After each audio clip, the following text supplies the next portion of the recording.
Sekarang ini sudah 2 tahun lebih, bahkan kita menghadapi virus corona ini.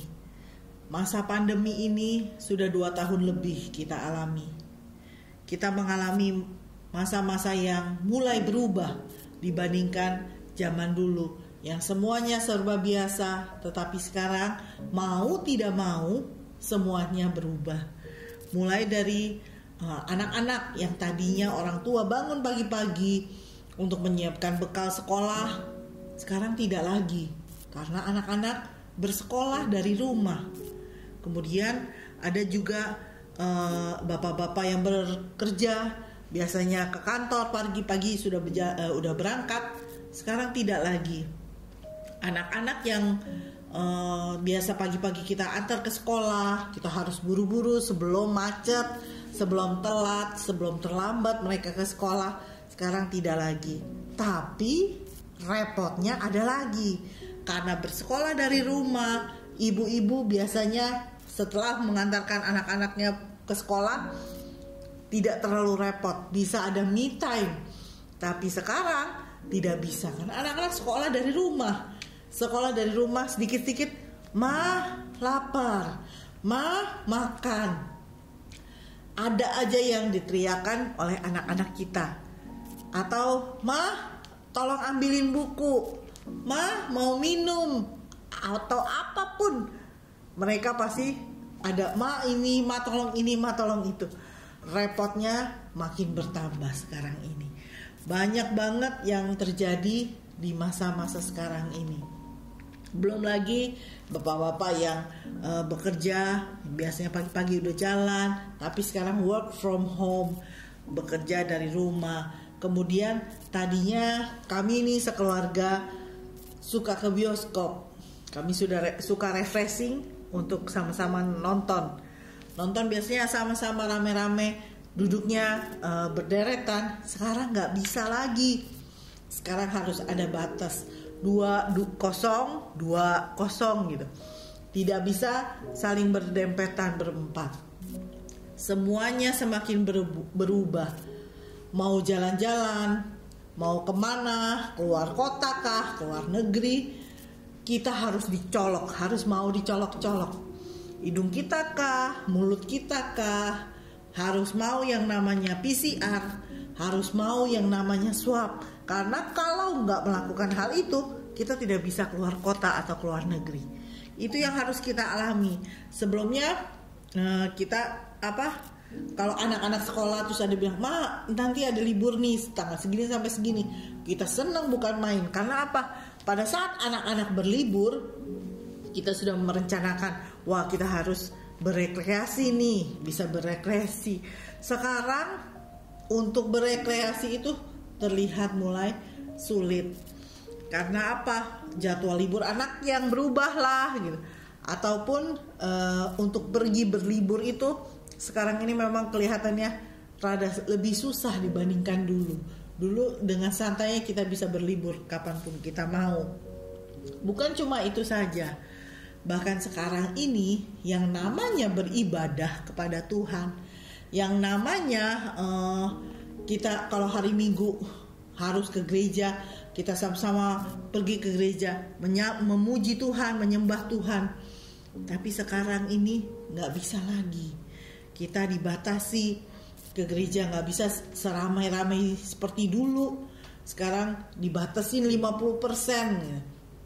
Tapi karena tadinya kita nggak enak, online itu nggak enak, nggak bisa merasakan hadirat Tuhan secara langsung. Tadinya kita mau kebaktian bersama-sama, sekarang dibatasi. Sejak pandemi itu kita harus beribadah dari rumah. Awalnya mungkin karena kita nggak terbiasa dengan online, nggak terbiasa beribadah hanya dengan melihat videonya atau rekamannya atau live streaming sekalipun. Tapi sekarang harus kita biasakan dan harus terbiasa seperti itu jika kita tidak ingin ke gereja. Nah, sejak pandemi ini tuh kita jadi nggak bisa ke gereja, kita online itu. Terus tadinya yang saling ketemu dengan komunitas kita, bisa saling care, bisa saling sharing, bisa terjalin hubungan yang erat, yang deket, yang satu sama lain tuh terlihat deket dah, bisa saling rangkul-rangkulan, peluk-pelukan, ciuman ya. Tapi karena harus membatasi diri, sekarang ini semuanya tidak bisa lagi. Namanya teman-teman, arisan-arisan nggak bisa ngumpul sedekat seperti sebelum pandemi ini. Begitupun dengan saudara. Saya ingat sudah 2 tahun ini, mau 2 tahun melewati Sintia. Biasanya setiap Sintia itu kita saling bertemu antar keluarga. Kita bisa bercerita lah apa yang terjadi atau apa. Ya, kekeluargaan itu erat sekali, kuat banget, dekat banget. Sekarang gak bisa lagi, semuanya dibatasi. Saya ingat tahun lalu kita Sintia itu hanya mengucapkan lewat video call, jadi hanya berjarak jauh. Sekarang gak bisa lagi. Itu yang terjadi. Manusia tuh akhirnya mau gak mau dengan situasi seperti ini menjadi semakin selfish, menjadi satu dengan yang lain, menjadi acuh tak acuh, tidak lagi seerat dulu, sedekat dulu, hubungannya mulai merenggang gitu ya. Nah, akibat dari pandemi ini. Dulu kita kalau mendengar Matius 24 ayat yang ke-12, di situ dikatakan seperti ini. Dan karena makin bertambahnya kedurhakaan, maka kasih kebanyakan orang akan menjadi dingin. Kasih kebanyakan orang akan menjadi dingin. Nah, kalau dulu saya dengar ayat ini, kalau dulu saya membaca ayat ini, kita akan berpikir, mana bisa kasih itu menjadi dingin. Sedangkan kita sesama teman, begitu dekatnya, begitu akrabnya, sesama saudara, kita saling benar-benar hubungannya terjalin dengan erat, dengan dekat gitu ya. Sering bertemu, sering berkumpul gitu. Tapi kalau melihat situasi sekarang ini, sejak pandemi ini ada, kayaknya bisa loh. Yang namanya kasih itu semakin dingin. Sebelum pandemi ini kalau hari Minggu kita biasanya fokusnya, oh iya kita harus beribadah. Tapi setelah pandemi ini, orang yang tidak ke gereja itu akhirnya terbiasa untuk tidak berkumpul di gereja pada hari Minggu. Tapi dia bisa pergi ke mall, dia bisa pergi ke pasar, dia bisa pergi berjalan-jalan walaupun hari Minggu itu tidak datang ke gereja. Dulu kalau hari Minggu gak datang ke gereja, rasanya ada yang kurang dari diri kita. Kayaknya ada sesuatu yang belum lengkap. Tapi sekarang ini gak ke gereja sekalipun, rasanya semuanya biasa saja. Gak ada sesuatu yang berbeda. Karena keadaan, situasi dan kondisi ini yang akhirnya merubah kita semua. Padahal dalam Ibrani 10 ayat yang ke-25, di situ mengatakan, janganlah kita menjauhkan diri dari pertemuan-pertemuan ibadah kita seperti dibiasakan oleh beberapa orang. Tetapi marilah kita saling menasehati dan semakin giat melakukannya menjelang hari Tuhan yang mendekat. Ini sudah diingatkan dari kitab Ibrani ini, ditulis jauh dari zaman pandemi ini. Kembali di zaman sekarang ini kita diingatkan, kalau kita mulai menjauhkan diri dari pertemuan ibadah kita, ayo berhati-hati. Ini sudah zaman akhir. Dikatakan kita harus menasehati dan semakin giat melakukannya. Bukan makin kita jauh dari Tuhan, tapi kita harus semakin mendekat kepada Tuhan. Jadi jangan jadikan tidak ke gereja hari Minggu itu seperti biasa saja. Nah, kita sudah diingatkan seperti itu. Kita harus benar-benar memuji, menyembah Tuhan pada hari Minggu itu, beribadah, menjaga hari Sabat itu benar-benar bersama-sama dengan komunitas kita di gereja. Walaupun peraturan pemerintah melarangkah, membatasikah gitu. Tapi kita harus dengan hikmat mengutamakan Tuhan terlebih dulu. Kita harus taat pada pemerintah, iya. Tapi kita punya Tuhan yang punya hidup ini. Jadi kita harus lebih taat sama Tuhan dibandingkan dengan pemerintah kita. Jadi kita tidak melanggar peraturan pemerintah, tapi kita juga tidak melanggar peraturan dari Tuhan. Pada saat Tuhan bilang kita harus beribadah, menyiapkan diri kita beribadah, datang ke gereja itu harus. Jadi saya suka ingatkan anak saya, kalau hari Minggu itu dia suka ogah-ogahan untuk datang ke gereja, karena dia bilang tidak ada sekolah Minggu. Lalu saya ingatkan, Silo, kita datang ke gereja itu untuk Tuhan. Kalau nggak ada sekolah Minggu, tetap ada firman-Nya. Pada saat firman disampaikan, kamu dengarkan. Itu yang saya nasihati kepada anak saya. Maksudnya biar dia ngeh, biar dia tahu hari Minggu itu kita harus beribadah kepada Tuhan. Itu yang mau saya ingatkan bagi kita semua.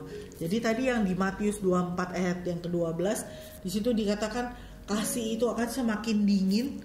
Dan kalau melihat keadaan sekarang ini, itu bisa terjadi.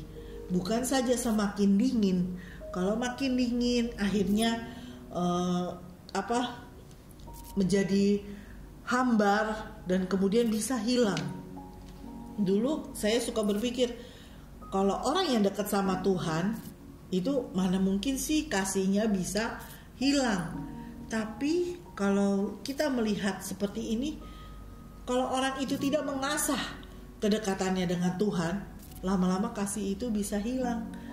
Padahal Tuhan sudah memberikan kasih-Nya bagi kita semua. Kasih itu gak bisa semakin dingin. Jadi jangan kita biarkan kasih itu semakin dingin. Kalau tidak ada kasih itu, yang ada hanya kekacauan.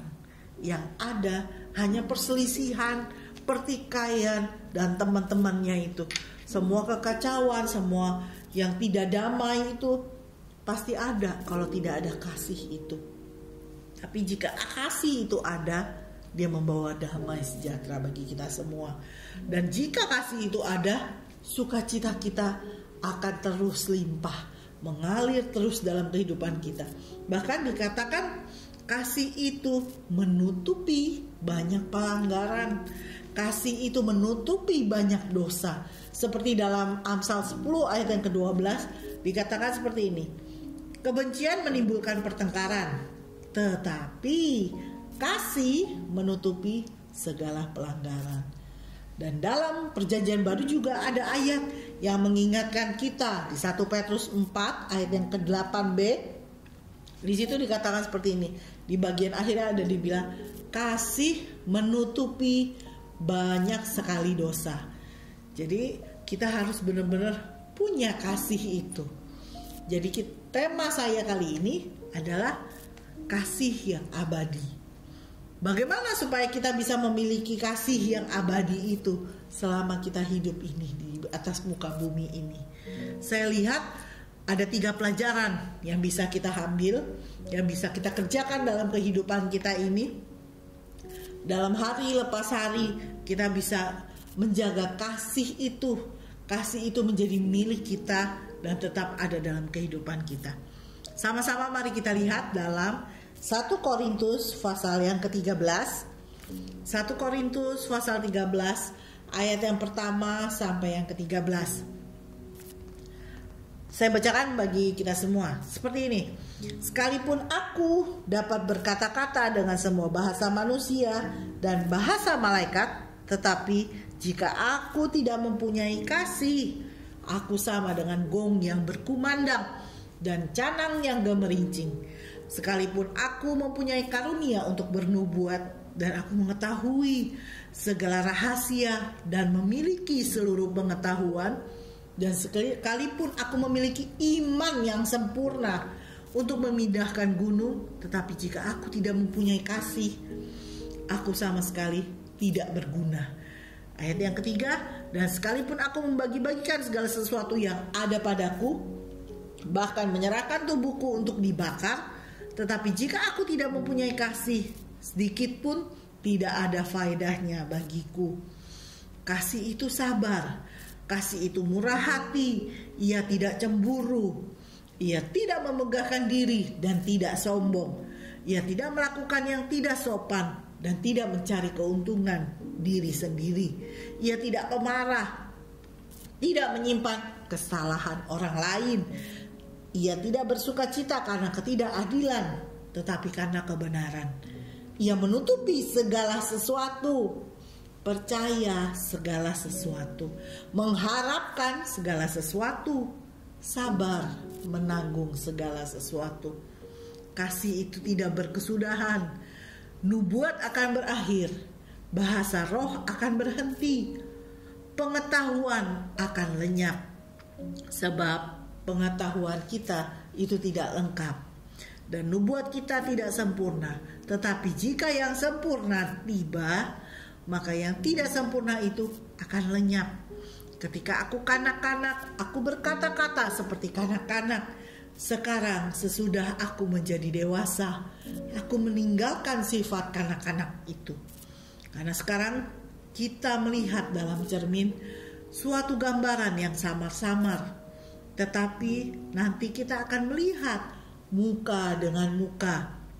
Sekarang aku hanya mengenal dengan tidak sempurna, tetapi nanti aku akan mengenal dengan sempurna, seperti aku sendiri dikenal.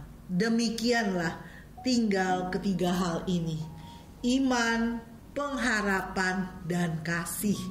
Dan yang paling besar di antaranya ialah kasih.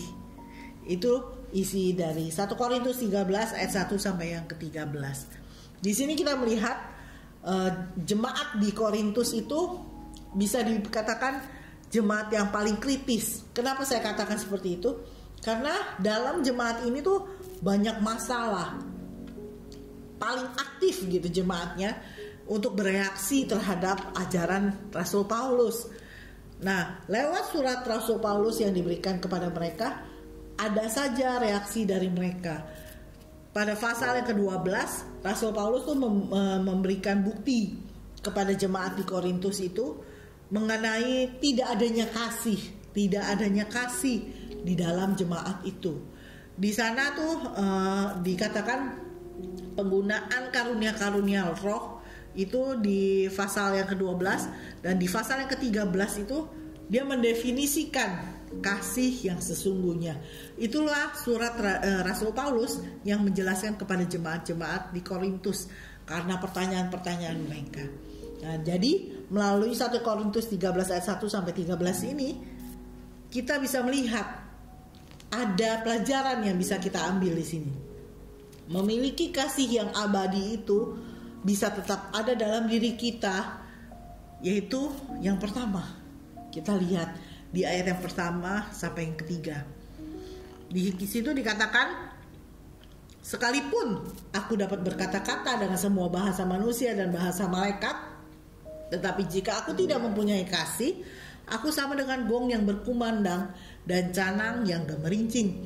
Sekalipun aku mempunyai karunia untuk bernubuat, aku mengetahui segala rahasia, memiliki seluruh pengetahuan, sekalipun aku memiliki iman yang sempurna untuk memindahkan gunung, jika aku tidak mempunyai kasih, aku sama sekali tidak berguna.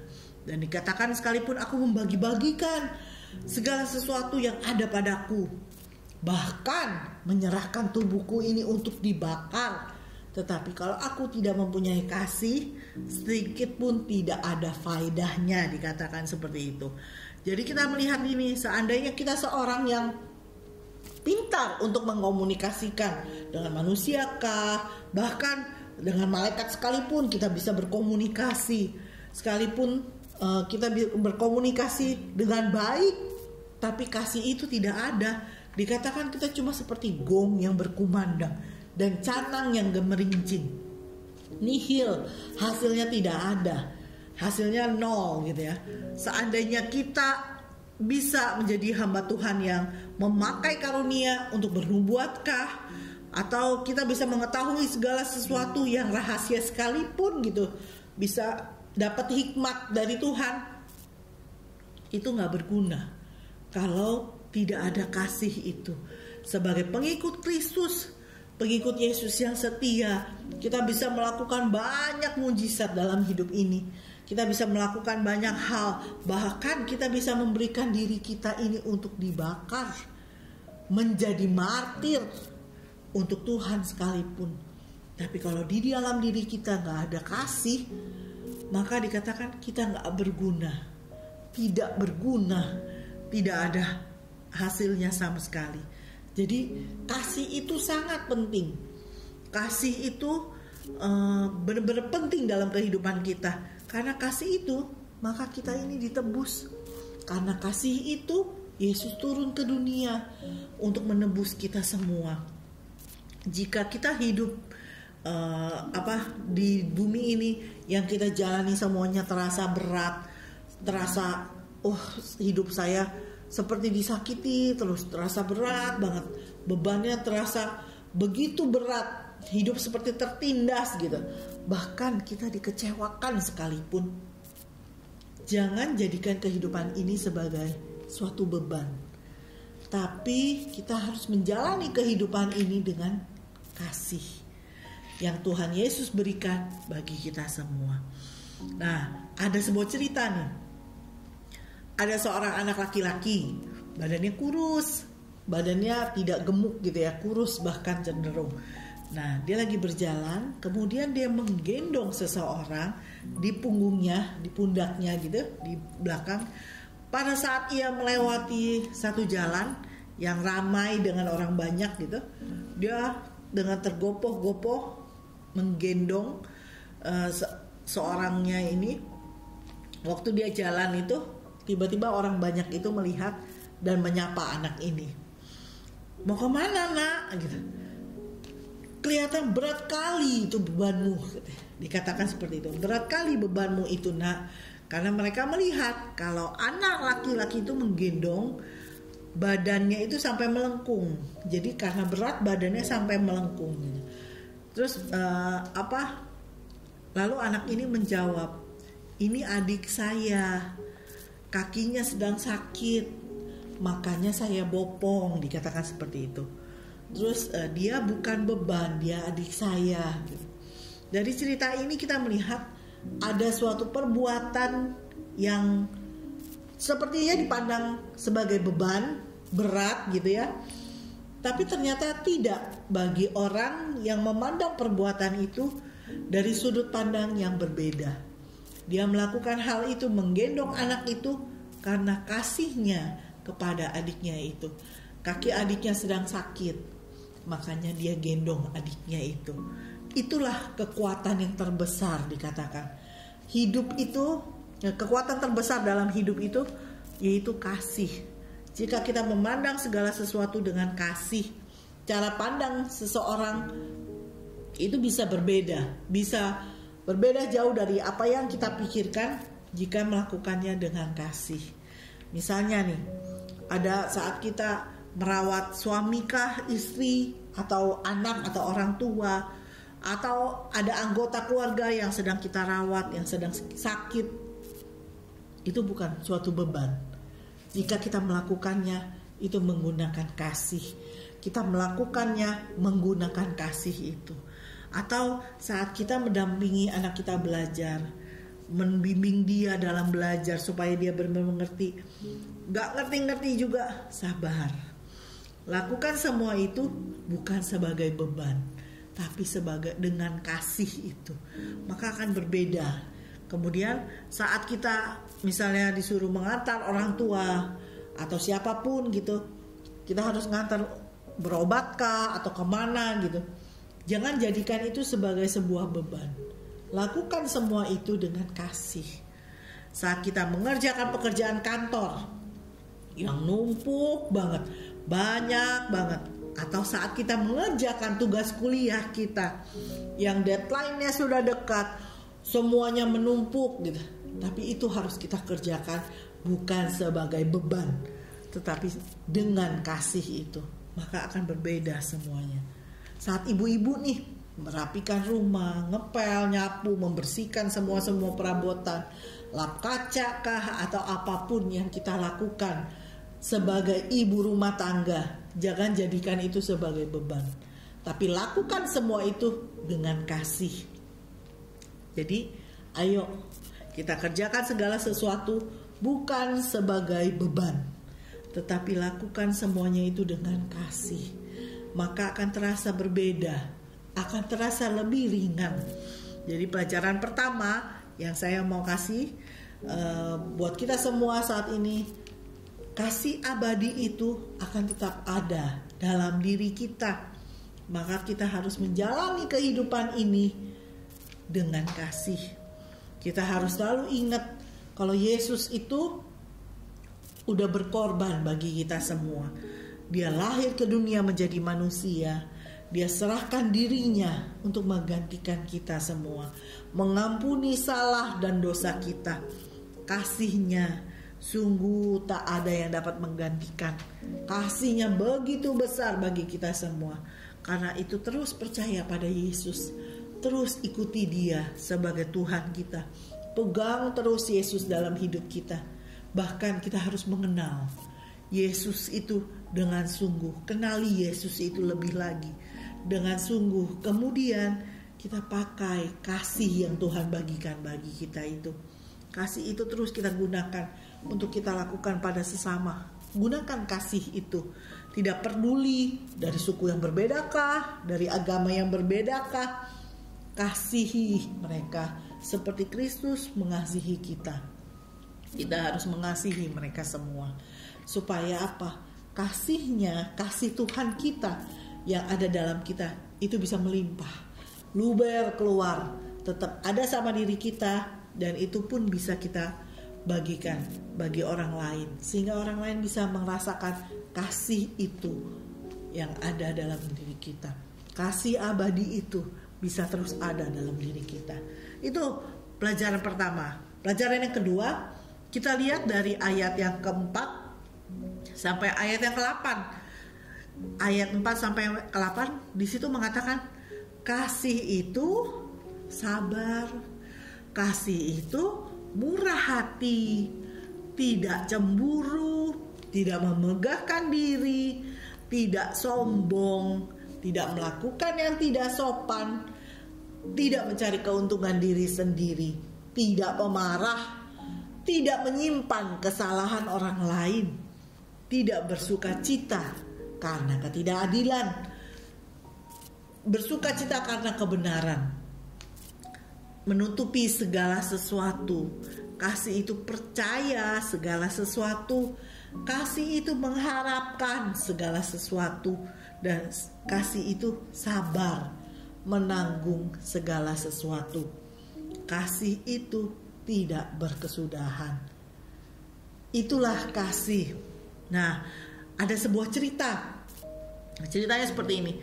Di satu desa itu hidup seorang janda bersama dengan 3 orang anaknya. Pada suatu hari di musim hujan gitu, ibu ini sedang menulis surat. Ibu ini menulis surat untuk dikirimkan pada hari itu juga. Sepertinya suratnya tuh penting gitu. Jadi ibu ini menulis dengan serius sekali gitu, nggak peduli situasinya bagaimana, dia menulis saja. Pada saat dia sedang menulis, ketiga anaknya itu sedang bermain-main. Ketika itu asik bermain di hujan itu gitu, dengan payungnya, dengan jas hujannya gitu. Begitu asiknya mereka bermain, dan mereka berpikir, mamanya ntar pasti marah atau menegur mereka. Tapi ternyata memang mamanya itu begitu asik menulis surat itu, jadi dia tidak menegur anak-anaknya ini. Nah, dengan begitu mereka bersuka cita, bermain bersama-sama dengan riang gitu, tidak ada beban. Sesekali anak-anak ini menghampiri ibunya, menghampiri mamanya, kemudian mereka beralih lagi. Jadi dari luar dia masuk ke mamanya, ke samping mamanya, keluar balik lagi ke depan gitu. Nah, begitu seterusnya. Nah, waktu mereka lagi bermain itu semakin asik, tiba-tiba anak yang sulung itu berlari dari luar, terus dia menghampiri mamanya. Dia menghampiri mamanya, terus dia menyapa dengan, "Ma, I love you, Ma," gitu. Menghampiri mamanya ke meja tempat mamanya menulis. Dia cuma bilang gitu, "Ma, I love you." Kemudian anak ini keluar lagi, bermain lagi.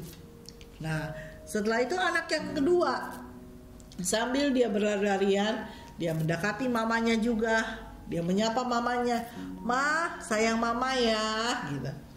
Nah, datang juga yang bungsu. Mereka pokoknya bolak-balik gitu. Yang bungsu juga nyamperin mamanya. Terus dia sambil dia lihat mamanya ngapain sih gitu. Terus dia tanya, "Mama lagi ngapain sih?" gitu. Terus mamanya kasih tahu kalau dia lagi nulis surat dan itu penting ya. Lalu yang menarik si bungsu ini tahu-tahu dia bilang, "Ma, saya sayang mama ya." Terus dicium pipi mamanya. Dengan penuh kasih sayang si bungsu ini mencium pipi mamanya, terus dia kembali main lagi keluar gitu. Nah, si mamanya ini setelah dia menulis surat itu, dia lipat, dia masukkan ke dalam amplop, dia panggil anaknya. Dia panggil anaknya yang sulung dan dia minta tolong kepada anaknya itu untuk mengantarkan suratnya itu ke kantor pos. Tidak jauh dari rumahnya, tapi saat itu sedang hujan. Dia minta tolong untuk anaknya mengantarkan surat itu ke kantor pos. Apa reaksi anaknya yang sulung? Terus anaknya bilang, "Di luar hujan, Ma, deras banget gitu. Saya nggak mau basah ntar gitu." Terus akhirnya ibu itu memanggil anaknya yang kedua. Dia panggil anak yang kedua, meminta hal yang sama juga kepada anak yang kedua. "Tolong dong kirimin surat ini, penting nih." Gitu. Anak yang kedua bilang, "Nggak mau mah, di luar hujannya deras banget gitu. Nggak mau basah ntar gitu." Terus akhirnya si mama ini memanggil anaknya yang bungsu. Dia panggil anak yang bungsu terus bilang, "Kamu mau nggak ngeposin surat ini, penting nih." Lalu si bungsu itu bilang, "Ya sini saya mau mah, saya saja yang ngantar surat ini ke kantor pos." Nah mamanya akhirnya bilang ke anak yang bungsu, "Bener kamu mau untuk mengantarkan surat ini ke kantor pos? Di luar hujan deras loh gitu. Nanti kamu basah enggak?" gitu. Terus anaknya yang bungsu mengatakan, "Nggak apa-apa Ma, aku bisa pakai mantel, aku bisa pakai jaket, aku bisa pakai payung." Akhirnya anak yang bungsu ini yang mengantarkan surat itu ke kantor pos di dekat rumahnya. Nah, akhirnya si mamanya memberikan surat itu dan anak itu pergi berjalan memasukkan surat yang penting itu ke kantor pos. Dari kisah ini bisa nggak kita menebak siapa dari ketiga anak itu yang benar-benar mengasihi mamanya? Sudah pasti ya, sudah tentu pasti anak yang paling bungsu itu yang benar-benar mau menolong orang tuanya memposkan surat yang sudah ditulisnya itu. Jadi dia benar-benar mengasihi mamanya itu bukan hanya dengan perkataan saja, tapi ada perbuatan yang dia lakukan. Dia mau berjalan di tengah hujan yang deras, dia tidak masalah karena dia mengasihi mamanya itu. Itulah yang harus kita teladani. Kasih itu bukan hanya sekedar kita mengasihi saja. Kalau kita sedang baik-baik saja, mungkin kita bilang kita mengasihi itu mudah gitu. Dan kasih yang dimaksudkan oleh Rasul Paulus di sini itu seperti anak bungsu tadi gitu. Kasih yang walaupun di luar hujan deras, aku tetap mau mengantarkan surat mamaku. Seperti anak bungsu itu, dia nggak bersungut-sungut mau memposkan surat itu karena surat itu penting untuk mamanya dan dia mau mengerjakan semuanya itu dengan kasih itu. Jadi yang kita lihat di sini, kasih itu bukan hanya ucapan lewat mulut kita, lewat lidah mulut bibir kita ini kita bisa mengucapkan aku mengasihi kamu, aku mengasihi kamu. Tapi kasih itu membutuhkan perbuatan nyata yang harus kita lakukan. Jadi pelajaran yang kedua yang harus kita lakukan, kasih itu harus ada perbuatan nyata, harus kita lakukan dan bukti nyatanya harus ada. Dari kasih yang sudah kita terima dari Tuhan Yesus dan kasih abadi yang ada dalam diri kita itu harus benar-benar kita lakukan secara nyata dengan perbuatan kita, sehingga kasih itu terpancar dari orang yang melihat tingkah laku kita. Jadi itu yang mau saya sampaikan. Kita harus melakukan kasih itu bukan hanya ucapan mulut, tapi lewat perbuatan kita. Dan itu bisa dilihat oleh orang lain. Yang ketiga, dari ayat yang ke-10 sampai 13, kita bisa melihat setelah kita menjalani hidup ini dengan kasih, melakukan kasih itu dengan perbuatan kita sehari-hari, maka kasih itu akan menjadi sempurna. Kasih itu akan menjadi sempurna di dalam kita. Pada waktunya nanti kita bisa berjumpa muka dengan Tuhan kita, dengan Yesus kita yang adalah kasih itu. Di dalam 1 Yohanes 4 ayat yang ke-8 dan ayat yang ke-16, di situ mengatakan seperti ini. Barang siapa tidak mengasihi, ia tidak mengenal Allah, sebab Allah adalah kasih. Dan ayat yang ke-16, kita telah mengenal dan telah percaya akan kasih Allah kepada kita.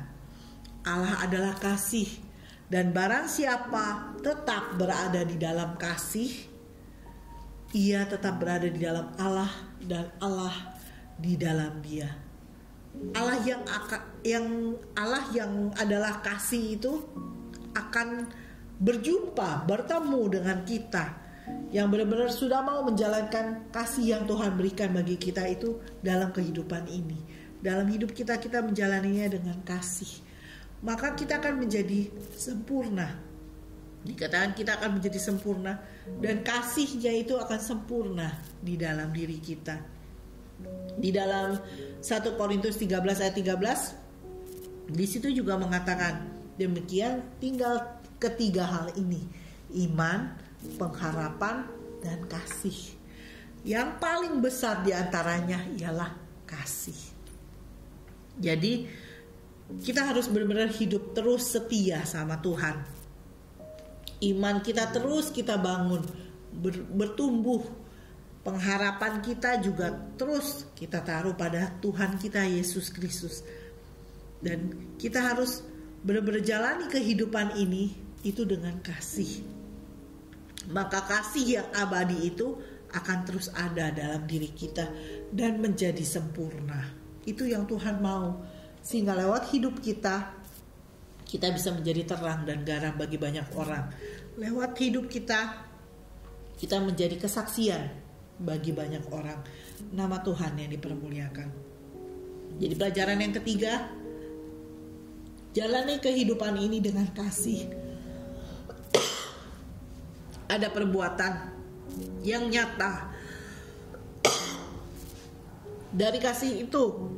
Jadi bukan saja ucapan mulut, tapi ada perbuatan yang nyata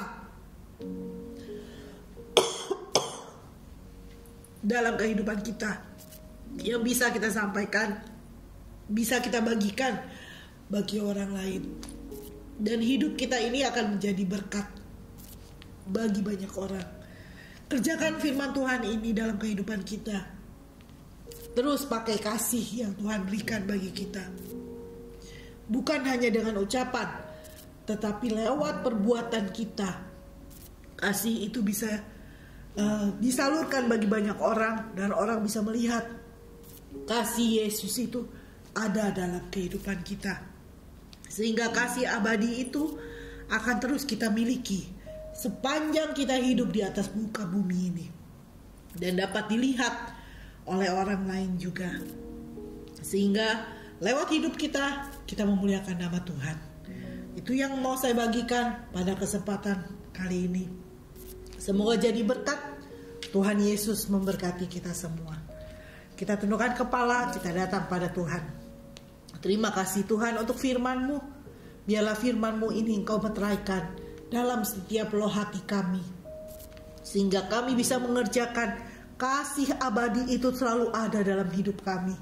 Dan kami mau mengerjakan firman-Mu ini Tuhan, dan kami mau melakukannya dalam kehidupan kami dan menjadi nyata dalam kehidupan kami, sehingga lewat hidup kami kasih Kristus terpancar keluar dan bisa menjadi berkat bagi banyak orang. Nama Tuhan saja yang ditinggikan, dipermuliakan. Terima kasih Tuhan, kami serahkan semuanya ke dalam tangan-Mu. Hanya dalam nama Tuhan Yesus Kristus kami sudah bersyukur dan berdoa. Haleluya. Amin. Selamat beraktivitas. Tuhan Yesus memberkati kita semua.